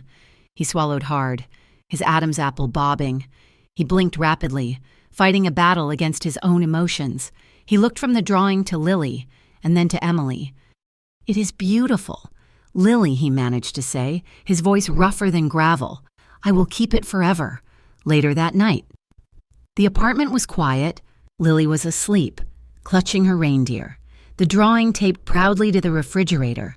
The atmosphere shifted from parental to something deeply, achingly intimate. It was the night before Emily was to be admitted to the hospital. The surgery loomed over them, a terrifying precipice that they had to jump off together. Emily stood by the window, looking out at the falling snow. She was wearing a soft, worn cotton robe. Adrian stood behind her, close enough that she could feel his heat, but not touching her. "Adrian," she whispered into the glass. "Yes? Do not go tonight." The request hung in the air. Adrian stepped closer, placing his hands on her shoulders. "I will stay in the chair," he said. "I will watch the door." "No." Emily turned around, her eyes wide and dark in the shadows. "I do not want a guard. I want you. I am terrified. Adrian. I am scared that when I close my eyes on that table, I won't open them again. I do not want to be alone tonight. I want to feel like I am here." Adrian looked down at her, his expression softening into profound tenderness. He nodded once, a silent promise. They moved to the small bedroom. The room was dim, lit only by the streetlights filtering through the sheer curtains. They did not undress. The desire between them was immense, but the moment called for something deeper than skin. They lay down on the narrow bed, facing each other. Emily buried her face in the curve of his neck, inhaling the scent of him, soap, wool, and the faint metallic tang of the cold city air he carried with him. Adrian's arms came around her, pulling her flush against him. He held her as if he were trying to physically absorb her fear. "You are going to wake up," he whispered into her hair. "I promise you. I did not find you just to lose you." Emily pulled back slightly so she could see his face. In the half-light, the sharp angles of his features were softened. She reached out, her fingers trembling, and traced the line of his collarbone where his shirt was unbuttoned. She memorized the texture of his skin, the way his pulse hammered steadily beneath her fingertips. She moved her hand over his heart. She could feel it beating, strong, steady, relentless. It was the rhythm of a survivor. "Your heart is so strong," she whispered. "It beats for you now," Adrian murmured. He leaned in, his lips brushing against her forehead, her eyelids, her cheek. When their mouths finally met, it was not the desperate, hungry kiss of the hallway. It was slow. It was a communion. It was a kiss that tasted of salt and hope and terrified devotion. They shifted, their bodies pressing together along the entire length. Adrian's hand moved up her spine, his fingers splayed wide, holding her close. Emily tangled her legs with his, needing the friction, needing the weight of him to remind her that she was still solid, still real. There were no hurried movements. They lay there for hours in the dark, whispering secrets that daylight would never hear. Emily told him about the first time she held Lily. Adrian told her about the silence of his empty house. They clung to each other as the wind howled outside, two shipwrecked souls finding land in each other's arms. As the night wore on, the kisses grew deeper, more urgent, a breathless affirmation of life in the face of death. But they never crossed the final line. The intimacy of just holding and being held was more powerful than anything else could have been. Slowly, the exhaustion and the emotional weight pulled them down, and the narrative of their fears faded into the blackness of sleep. The next morning broke with a deceptive peace. Sunlight crept through the thin curtains, painting the room in shades of pale gold. Adrian woke first. He did not move. His arm was numb beneath Emily's head, but he would have happily let it fall off before disturbing her. She was curled into him, her face buried in his shoulder, her hand resting over his heart. For the first time in years, the knot of tension that lived permanently in Adrian's gut was gone. He felt a strange, alien sensation. Peace. He looked at the woman sleeping in his arms. He looked at the delicate curve of her eyelashes and the slow rise and fall of her chest.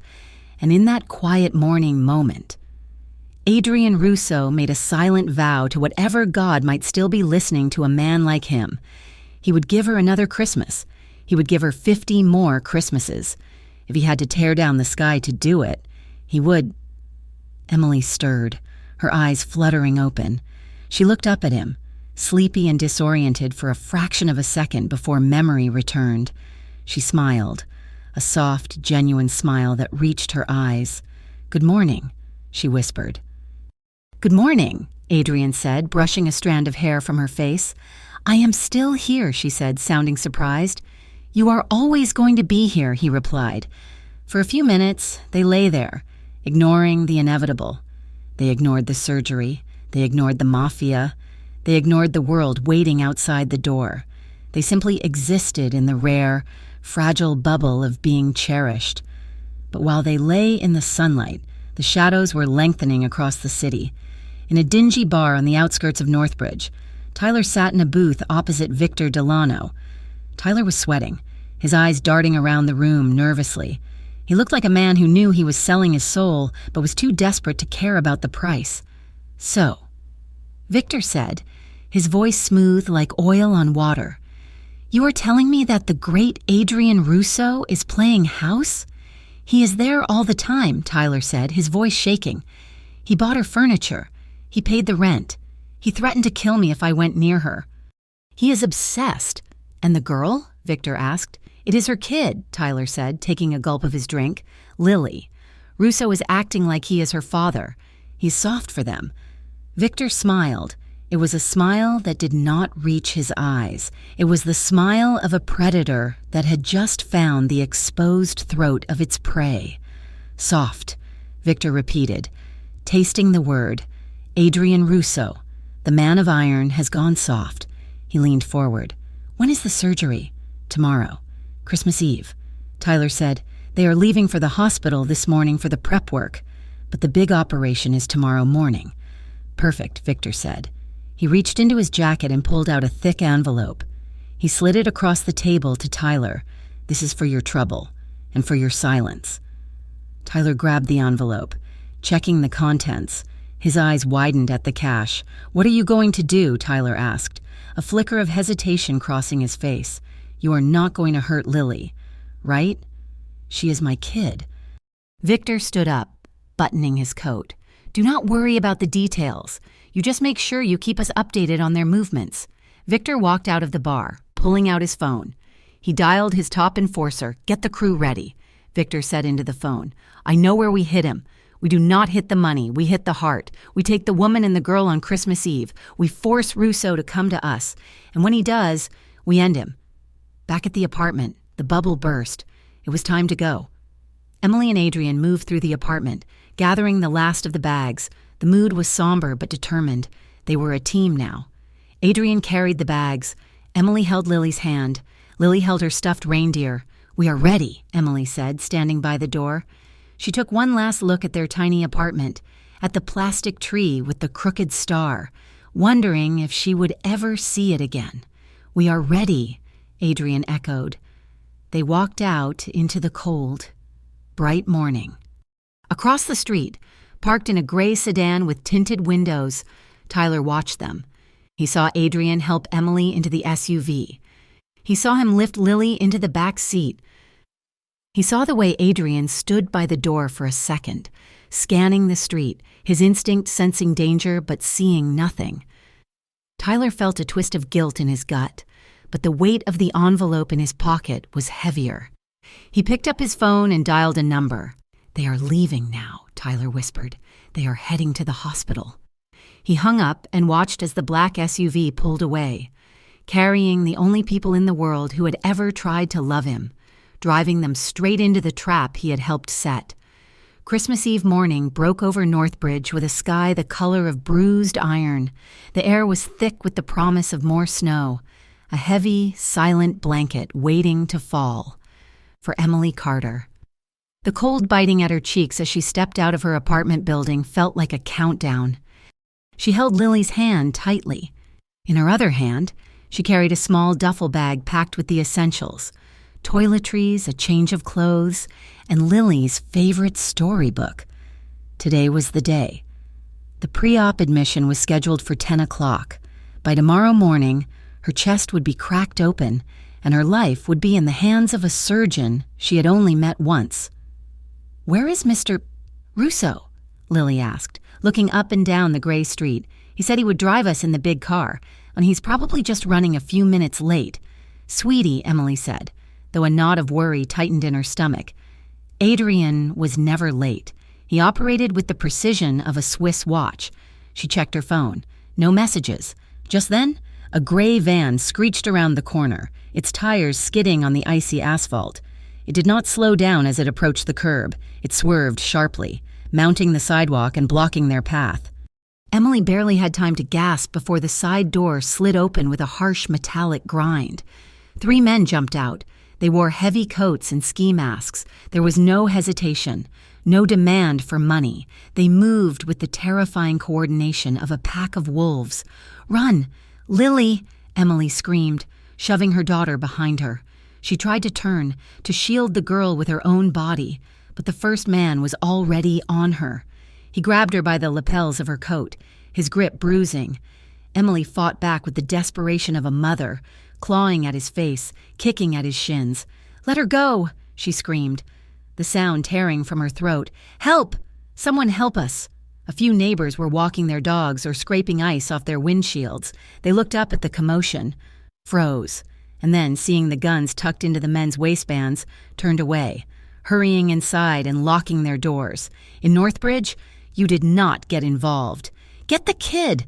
the man holding Emily barked. "No!" Emily shrieked as the second man lunged for Lily. Lily screamed, a high, piercing sound of pure terror. "Mommy!"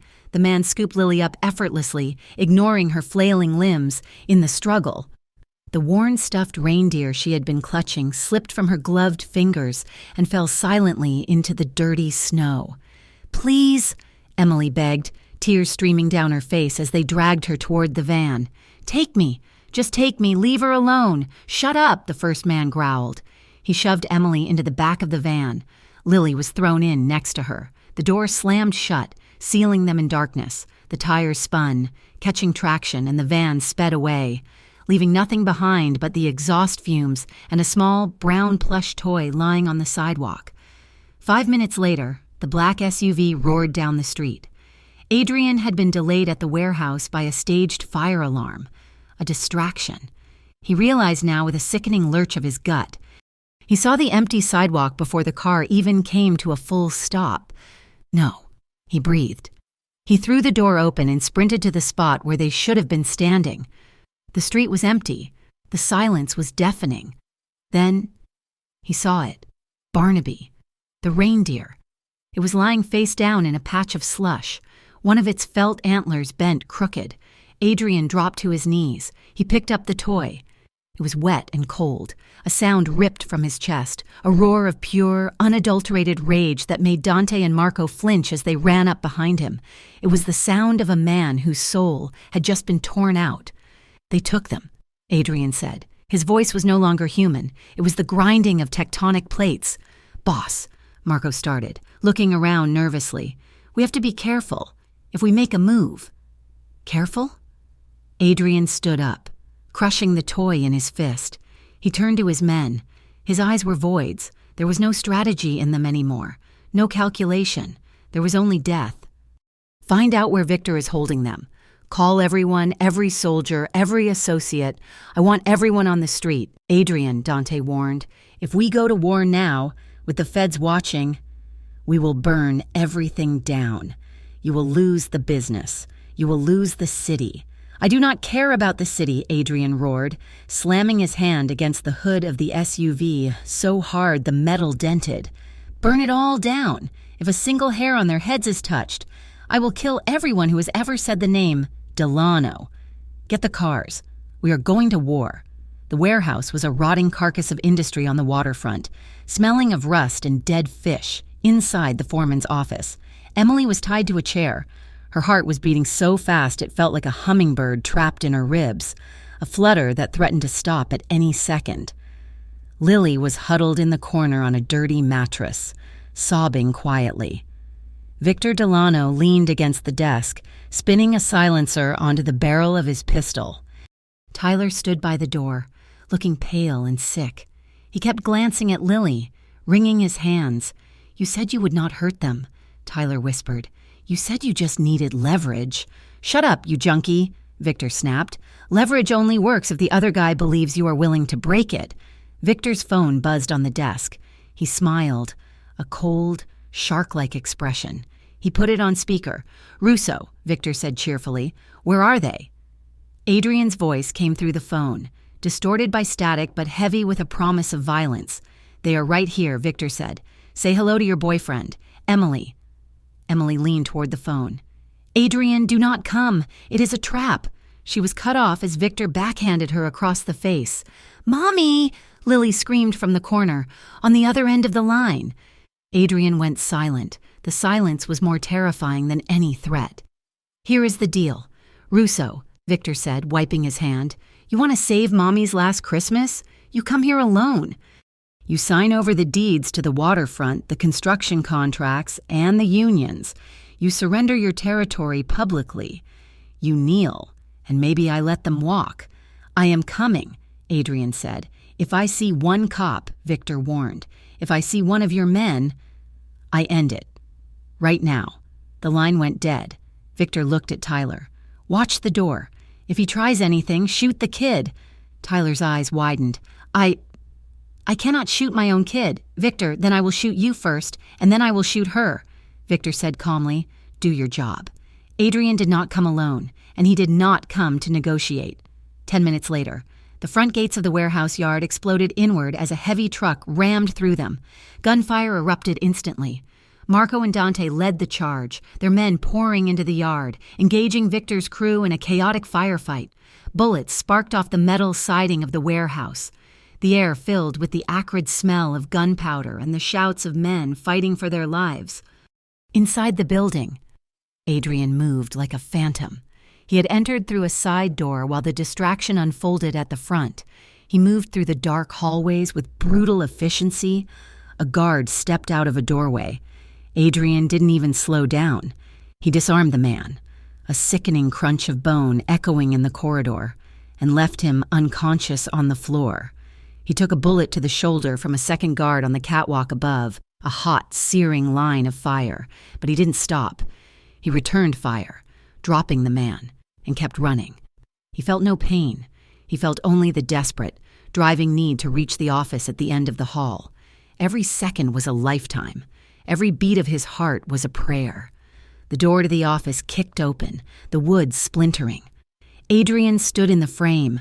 He was drenched in sweat, blood soaking the left side of his white shirt, his gun raised. "Stop!" Victor screamed. The scene froze. Victor was standing behind Emily, his arm wrapped around her neck, the barrel of his gun pressed against her temple. Tyler was cowering near Lily, holding a pistol with shaking hands, aiming it vaguely at the floor. "Drop it, Russo!" Victor yelled, pressing the gun harder into Emily's skin. She whimpered, her eyes locked on Adrian's. "Drop it or I paint the wall with her." Adrian looked at Emily. He saw the terror in her eyes, but also the love. He looked at Lily, curled in a ball, slowly, deliberately. Adrian opened his hand. His gun clattered to the concrete floor. "I am unarmed," Adrian said, holding his hands up. "Let them go. Victor, this is between you and me." Victor laughed, a manic, high-pitched sound. "It is over, Adrian, I won. You lose the city, you lose everything, take it." Adrian said, "Take the city, take the money, take the empire." "I do not care. Just let them walk out that door." "You are pathetic," Victor sneered. "You would give it all up for a dying woman? Yes," Adrian said. Victor's eyes narrowed. He shifted his grip on the gun. "Maybe I should just kill her anyway, just to watch you break." He cocked the hammer. "No!" Tyler shouted. It happened in a split second. Panic overtook Tyler. He saw Victor's finger tighten on the trigger. He lunged forward, not to save Emily, but to run, to escape the room before the killing started, in his blind scramble. He collided with Victor's arm. The gun went off. The deafening crack filled the small room. Emily screamed and slumped forward in the chair. "No!" Adrian roared. He launched himself across the room.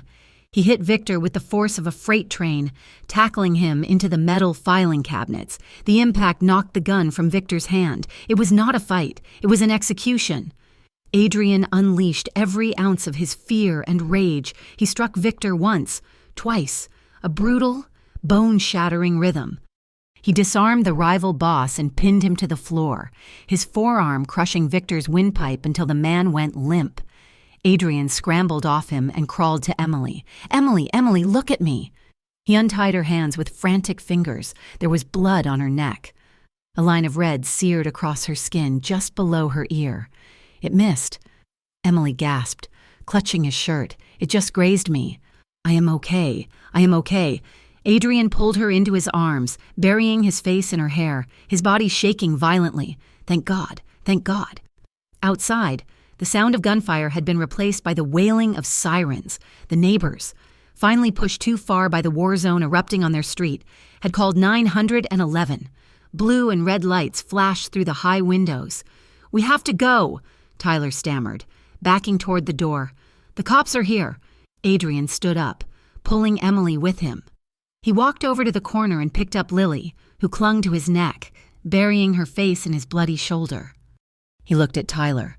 "Run," he said coldly. "Run and never come back." Tyler fled. Adrian looked at Emily. He could hear the police shouting orders in the yard. He knew Marco and Dante were gone, slipped away into the shadows. He could run. There was a back exit. He could disappear into the underground and rebuild. But Emily needed a doctor. Her heart was racing dangerously fast, her lips turning blue, and Lily needed to be safe. Adrian made his choice. He walked out into the main warehouse floor, carrying Lily, his arm around Emily to support her. He walked toward the open bay doors where the police lights were blindingly bright. Officers swarmed in, guns drawn. "Drop the weapon, get on the ground, I have no weapon," Adrian shouted, his voice steady. "I have civilians who need medical attention." He knelt slowly on the concrete, shielding Emily and Lily with his body until the paramedics rushed forward. He let them take Emily.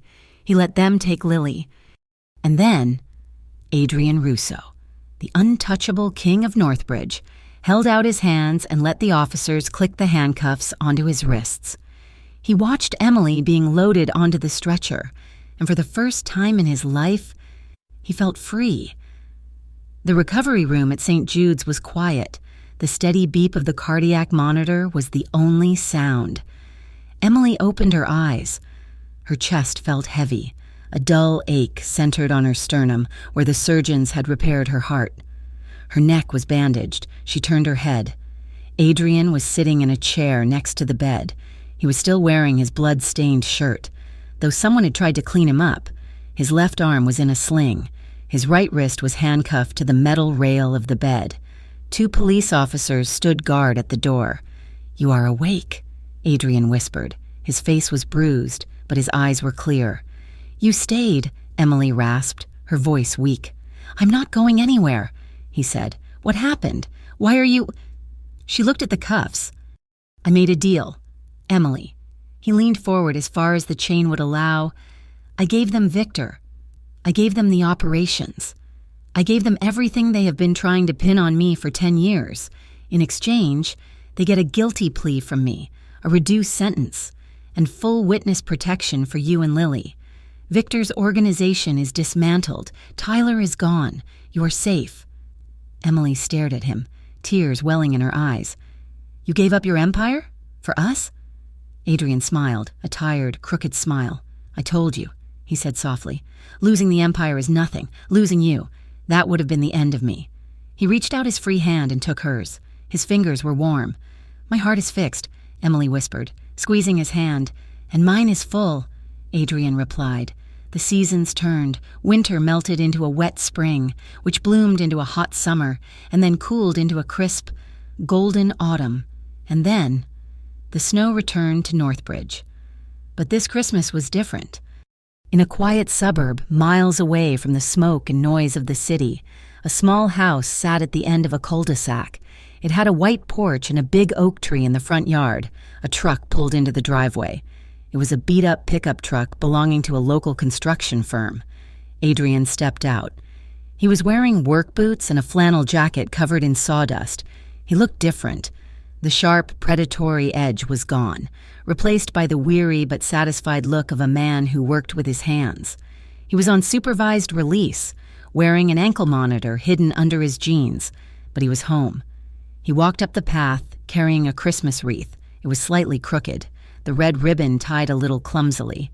He paused at the bottom of the stairs, taking a deep breath, suddenly nervous. He adjusted his collar, he smoothed his hair. The front door flew open. Adrian Lilly, a year older and missing a front tooth, launched herself off the porch. She flew through the air, trusting him to catch her. Adrian dropped the wreath and caught her. Swinging her around, she laughed, a bright, ringing sound that echoed in the cold air. "Look!" Lily shouted, pointing at the house. "Mommy says it is time for the tree. It is Mommy's first real Christmas." Adrian looked up. Emily was standing in the doorway. She looked healthy. Her cheeks were pink, her eyes bright. She was not the dying woman in the diner anymore. She was radiant. She stepped out onto the porch, wrapping her arms around herself against the cold. She looked at Adrian holding Lily, and her smile was the most beautiful thing he had ever seen. "You are late," she teased gently. "Traffic." Adrian smiled, carrying Lily up the steps. "And I had to pick out a wreath." He set Lily down, and she darted back inside to get the ornament box. Adrian picked up the crooked wreath and stood before Emily. "It is not perfect," he said. "It is perfect," Emily whispered. She stepped close to him, sliding her arms around his waist. He buried his face in her neck, inhaling the scent of vanilla and peace. "Welcome home, Adrian." He kissed her then, slow and deep, under the soft glow of the porch lights. It was a kiss that held the memory of the hospital room, the warehouse, and the fear, but buried them all under the weight of their survival. "Come on," Lily yelled from inside. "The star is waiting." They pulled apart, smiling, and walked inside together, closing the door against the cold, through the front window, framed by the frost. 3 figures moved around a tall, real Christmas tree. They hung ornaments, they laughed, and as Adrian lifted Lily up to place the star on the very top, the ghosts of Mommy's last Christmas faded away completely, replaced by the bright, enduring light of their first Christmas as a family. Thank you so much for listening to this story. I hope you enjoyed the journey of Adrian and Emily as much as I enjoyed writing it. If this story touched your heart, I would love to hear from you. Please leave a comment below telling me where you are listening from. It is always amazing to see how far these stories travel. And if you want more emotional, romantic, and thrilling tales like this one, please make sure to subscribe to Mafia Romance Stories. Share your thoughts in English in the comments section. Did Adrian make the right choice? What was your favorite part? I read every comment and I cannot wait to hear what you think. Until next time.